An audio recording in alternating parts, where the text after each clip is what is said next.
When a skinny teenager was caught climbing through a motorcycle club's trash pile after dark, everyone expected excuses or lies. Instead, what he said stopped a hardened biker in his tracks and set off a chain reaction that would change more lives than anyone could have imagined. This is what happened when desperation met unexpected compassion. The chain-link fence was taller than Liam remembered. He stood in the alley behind the Steel Hawks clubhouse, hands gripping the cold metal, his breath forming small clouds in the November air. 14 years old and built like hunger itself and determination, he'd learned to move quietly. Desperation had taught him that. He hoisted himself up, sneakers finding purchase in the diamond patterns, and dropped into the yard with barely a sound. The junk pile sprawled before him like a graveyard of broken dreams, twisted handlebars jutting from oil-stained cardboard boxes, chrome fenders with spiderweb cracks catching moonlight, chains thick as his wrist coiled like sleeping snakes. Liam's hands moved methodically. A throttle cable, good. Ball bearings scattered in a coffee can, even better. He stuffed them into his backpack alongside the half-eaten sandwich he'd saved from lunch. His sister would need dinner. She always needed dinner. Eva, 13 years old with eyes that still believed the world could be kind. Born with a spinal condition the doctors had long Latin names for but no solutions to. She could feel everything in her legs, every ache, every phantom itch, but they wouldn't obey her. The donated wheelchair they'd gotten from the church sat in their living room like a prison, its wheels squeaking, its frame bent from someone else's life. Liam had made her a promise 3 months ago, whispered it into her hair when she cried after another kid asked why she couldn't just try harder to walk. He'd build her something better, something that didn't smell like pity, something fast. He was reaching for a handlebar grip when the motion light exploded overhead, flooding the yard in harsh white. Liam's heart slammed against his ribs. "Don't move." The voice came from the garage entrance, low and rough as gravel. Liam turned slowly. The man was maybe 25, built like he'd grown up swinging hammers, with a patchy beard and a prospect patch on his leather vest. No full colors yet, still proving himself. That made him dangerous in a different way, hungry to impress. Nick crossed the yard in 4 strides and grabbed Liam's collar, lifting him slightly off his toes. "You got about 5 seconds to tell me why I shouldn't call the cops." Liam's backpack slipped, ball bearings scattering across the concrete like marbles. The sandwich tumbled out, wrapped in a paper towel, and Nick's eyes tracked it. Then back to Liam's face. The worn-out jacket with sleeves that didn't reach his wrists. The shoes held together with duct tape. "I wasn't stealing," Liam said, his voice steadier than he felt. "Not really. I was looking for parts." "Parts for what?" "A scooter. For my sister." Nick's grip loosened slightly. "Your sister. She can't walk. Her wheelchair's broken. I'm building her something better." The words hung in the cold air between them. Nick's jaw worked, processing, and then he made a decision that would change everything. "Wait here." He disappeared into the garage, and Liam heard voices, low and urgent. When Nick returned, he had company. Mac was maybe 60, gray beard braided down his chest, arms covered in faded tattoos and burn scars from years of welding. He moved like a man who'd seen combat and came back different. His eyes were the color of steel and just as hard when they landed on Liam. "This the kid. Says he's building a scooter for his sister," Nick explained. "She's paralyzed." Mac studied Liam for a long moment, then glanced at the scattered parts. "You know what any of this does?" "Most of it. I've been watching YouTube videos. Learning." "Show me your hands." Liam held them out. His palms carried the map of someone who'd already been learning. Calluses from gripping tools, grease that wouldn't wash out, and a burned scar on his thumb that told stories about borrowed soldering irons and late nights in the school shop. Mac grunted. "These are working hands." He picked up the throttle cable Liam had selected. "This one's shot. Frayed inside the housing. Would have snapped on her first ride." He tossed it aside and pulled another from the pile. This one's good. Liam blinked. You're helping me? Didn't say that yet. Mac crossed his arms. Tell me about your sister. What's her name? Ava. She's 13. She was born with something wrong in her spine. The nerves don't connect right. She can feel her legs, but they won't move. What's she like? The question caught Liam off guard. Nobody ever asked what Ava was like. They only saw the wheelchair. She's brave. She doesn't complain, even when I know she's hurting. She loves motorcycles. Always has. She watches videos of people riding, and I can see it in her face. She doesn't want to be a passenger. She wants to ride. Mac and Nick exchanged a look. Something passed between them, silent and understood. Here's what's going to happen, Mac said. You're going to come back tomorrow. 6 o'clock. We're going to teach you how to build this thing right, so your sister doesn't end up wrapping herself around a telephone pole. Understood. Liam's throat tightened. I don't have money to pay you. The words tasted like shame, but he'd learned honesty hurt less than lies. Did I ask for money? Mac's expression softened just slightly. Kid, you climbed a fence and dug through trash because you love your sister. That takes guts. We respect guts around here. Nick clapped Liam on the shoulder. Come on. I'll walk you out the front this time. And bring your sister's measurements tomorrow, height, weight, inseam. We're going to do this properly. As Liam walked away from the clubhouse that night, backpack heavier with better parts and his heart somehow lighter, he didn't know he'd just set something in motion. Something bigger than a scooter. Something that would remind a brotherhood what they'd forgotten. That the strongest chains weren't the ones on their bikes, but the ones they forged helping someone who needed it. Behind him, Mac watched from the garage door.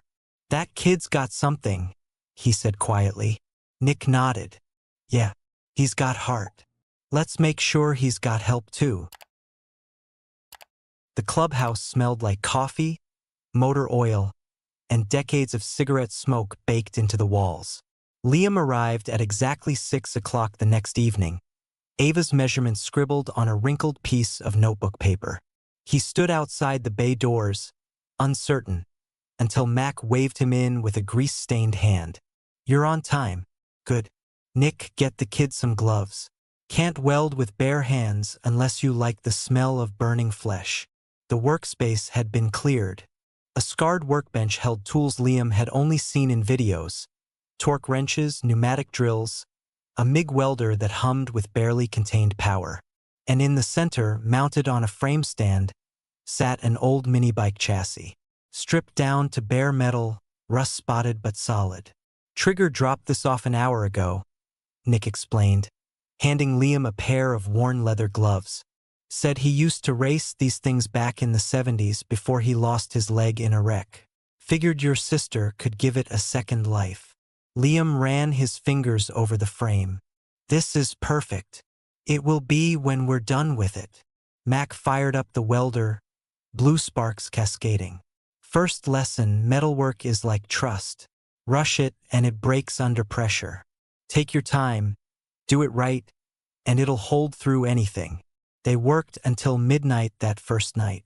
Mac showed Liam how to cut clean lines with the plasma torch, how to read the color of the metal as it heated, how to lay a bead that would fuse two pieces into one permanent bond. Nick handled the electrical system, explaining voltage and amperage with the patience of someone who'd learned everything the hard way. By the third evening, word had spread through the entire club. Mama Jean appeared with a clipboard and reading glasses perched on her nose. Somewhere past 60 with gray hair pulled military tight and a voice sharp enough to cut through engine noise. Heard we're building a chariot for a princess, she announced, dropping a manila envelope on the workbench. Poker Run Fund.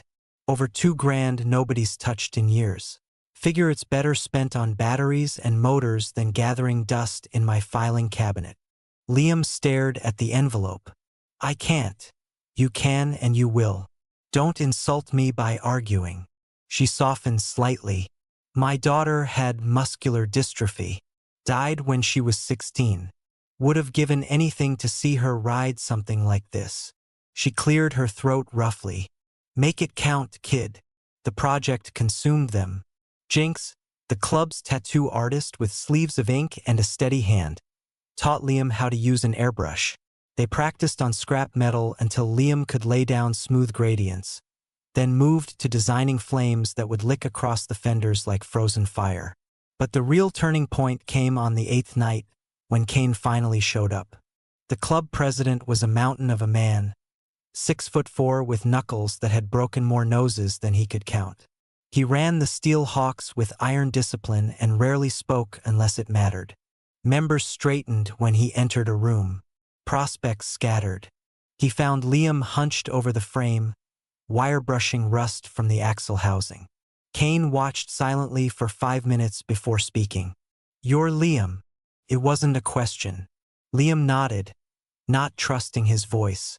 Kane pulled something from his wallet, a photograph, edges soft from years of handling. A little girl, maybe 7, on a playground swing.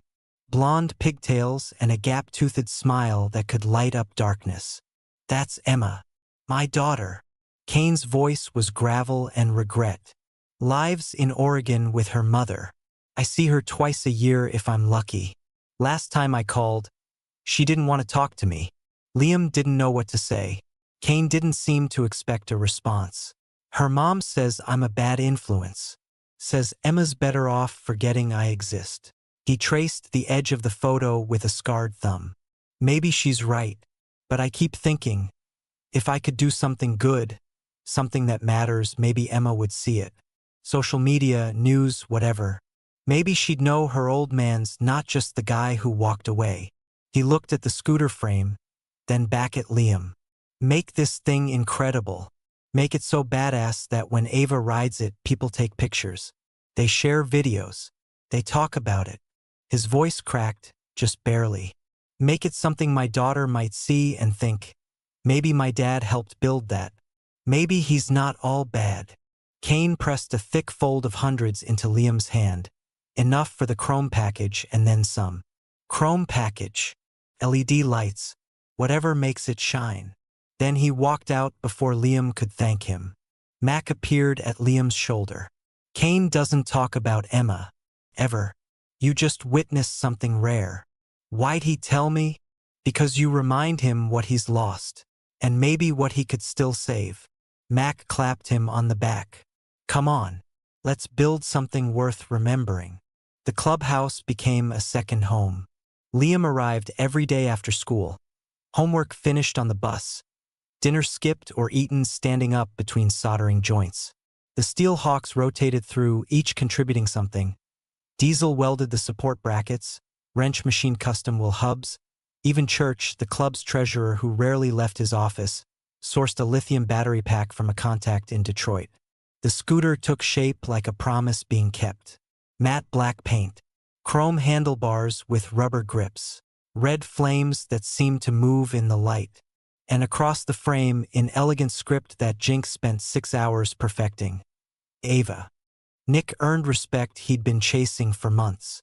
Through the harder path, choosing compassion when cruelty would have been easier. And Liam learned that family wasn't always about blood. Sometimes it was about showing up, getting your hands dirty, and building something beautiful from broken pieces. Ava's wheelchair squeaked with every rotation, a rhythm her mother had learned to ignore but Liam couldn't stand. They arrived at the clubhouse on a gray Saturday afternoon, 3 weeks into the build. Mrs. Porter looked exhausted. Her nurse's scrubs wrinkled from a double shift, dark circles under her eyes speaking to years of carrying weight no parent should bear alone. "You sure about this, baby?" she asked Ava, her hand resting protectively on her daughter's shoulder. Ava nodded, but her fingers twisted nervously in her lap. She'd never been around bikers before. Never been anywhere, really, except school and doctor's offices and the 4 walls of their cramped apartment. Mac met them at the door, wiping his hands on a red shop rag. His expression softened when he saw Ava, the look of someone recognizing a fellow soldier from a different war. "You must be the engineer," he said, crouching to her eye level. "Liam talks about you constantly. Says you're the brains behind this operation." Ava's eyes widened. Nobody had ever called her that before. Come on. Want to see what we're building? Mrs. Porter pushed the wheelchair through the bay doors, and Ava's breath caught. The scooter sat center stage under the fluorescent lights, still incomplete but already magnificent. The frame gleamed with fresh primer, the custom seat waited for upholstery, and components lay organized on the workbench like surgical instruments. But Ava wasn't looking at the scooter. She was staring at the motorcycles lined against the wall, Harleys and Indians and custom builds, chrome catching light, leather saddlebags worn smooth from miles of freedom. Her hands gripped the wheelchair's armrests so tight her knuckles went white. Trigger limped over, his prosthetic leg clicking softly with each step. He was maybe 50, beard shot through with silver, a scar running from his temple to his jaw. He dragged a metal stool beside Ava and sat heavily. "Lost this one 20 years ago," he said, rapping his knuckles against the prosthetic. "High-side my bike doing 90 on wet asphalt. Woke up in the hospital missing everything below the knee." He leaned closer, voice dropping. "Doctors said I'd never ride again. Said I should get used to a desk job, maybe take up fishing." Ava watched him, silent but listening with her whole body. "You know what I did?" Trigger smiled. "I told them to go to hell. Modified my bike with hand controls, relearned everything, and rode out of that hospital parking lot 6 months later." He tapped his prosthetic again. "This doesn't define me. It's just the body I've got. What defines me is what I do with it." Something shifted in Ava's expression. Not quite a smile, but close, like a door cracking open after being locked for years. Mama Jean swept in with her clipboard and a measuring tape. "All right, sweetheart. Need to get you fitted properly. Can't have you riding around uncomfortable." She measured Ava's reach, her torso length, the angle of her spine. Not clinical, but practical, like fitting someone for custom boots. "You got a preference on colors?" Jinx asked, spreading design sketches across the workbench. Flames in red, blue, purple, green, tribal patterns, geometric designs. "This is your ride. Should look like you." Ava studied the options, then pointed tentatively at the red flames. Her voice came out barely above a whisper. "Like fire. Like fire," Jinx repeated, grinning. "I like your style, kid." Nick brought over the joystick throttle system, explaining how it worked. Push forward to accelerate, pull back to brake, twist for steering adjustments. "We're installing training wheels that detach once you get comfortable. And the seats got a 5-point harness until you build up core strength. But eventually," Mac added, "you'll ride free. No straps, no training wheels. Just you and the road." Ava's eyes filled with tears. Not sad ones. The kind that come when someone finally sees the dream you've been too afraid to speak aloud. Mrs. Porter's hand flew to her mouth. "Baby, what's wrong?" "Nothing's wrong, Mama." Ava's voice was stronger now. "They get it. They understand." "Understand what, sweetheart?" Ava turned to face her mother, and for the first time in her life, said the words she'd been holding in her chest like a secret. "I don't want to ride on the back of someone's bike. I want to be the one in front. I want to lead." The clubhouse went quiet. Even the compressor in the corner seemed to hold its breath. Liam knelt beside his sister's wheelchair, his eyes wet. "That's why I'm building this. So you can." Trigger stood, his hand resting on Ava's shoulder. "Next month, when this thing's finished, you're riding with the club. Front of the pack. And anyone who has a problem with that answers to me." The other members nodded, a silent agreement passing between them. The club recognized something deeper than sympathy, the kind of respect reserved for those who refuse to surrender, no matter what body they're given. Over the next week, Ava became a fixture at the clubhouse. She'd will herself to the workbench and hand Liam tools, learning their names and purposes. Mama Jean taught her to read torque specs. Jinx let her choose the exact shade of red for the flames. Candy apple, she decided, because it looked like speed. And slowly, The girl who never spoke found her voice. She asked questions, laughed at Diesel's terrible jokes, told Trigger about the dreams she'd been having, dreams where she was flying down highways, wind in her face, nothing holding her back. The scooter wasn't just taking shape. Ava was too. And when Kane stopped by late one evening and saw her sketching motorcycle designs on notebook paper, he pulled out his phone. He didn't say anything, just took a photo of Ava smiling, surrounded by bikers who treated her like she belonged. That night, he sent it to Emma with a simple message: helping build something special. Thought you'd want to see. His daughter replied, 8 months of silence. Broken. That's really cool, Dad. The scooter was finished on a Tuesday morning, 3 days before Thanksgiving. Liam stood back and stared at what they'd created, what he'd helped create, and couldn't quite believe it was real. The scooter had transformed into something alive. Matte black body wrapped in red flames that seemed to breathe when light hit them, chrome handlebars catching reflections like promises, and across the frame, Jinx's 6 hours of careful work spelling out EVA in script that looked like it belonged there. It wasn't a wheelchair. It was a declaration. Kid did good work, Max said quietly, standing beside him. But you know that's not what this is really about. Liam looked at him. What do you mean? This scooter is beautiful, but what matters is what it represents. Mac gestured around the clubhouse where members were already gathering, polishing their bikes, checking tire pressure. You reminded us why we started riding in the first place. It wasn't about looking tough or running from something. It was about freedom. And you gave that back to your sister. Saturday arrived cold and clear, the kind of November day where the sky looks scrubbed clean. The Steel Hawks arrived in force, their motorcycles forming a chrome and leather army. They'd spread the word this wasn't just a test ride. This was an event. Mrs. Porter brought Ava in the van, and Liam could see his sister's hands shaking through the window. Nervous, excited, terrified, all at once. Kane had organized everything with military precision. The route was mapped, smooth highway stretching ahead with light traffic, ending at Morrison's Diner where Mama Jean had already arranged a private section. Spotters positioned at intersections. A trailer following behind just in case, though nobody expected to need it. They wheeled Ava into the garage where the scooter waited under a white sheet. The entire club stood silent, engines off, giving this moment the weight it deserved. Liam pulled the sheet away.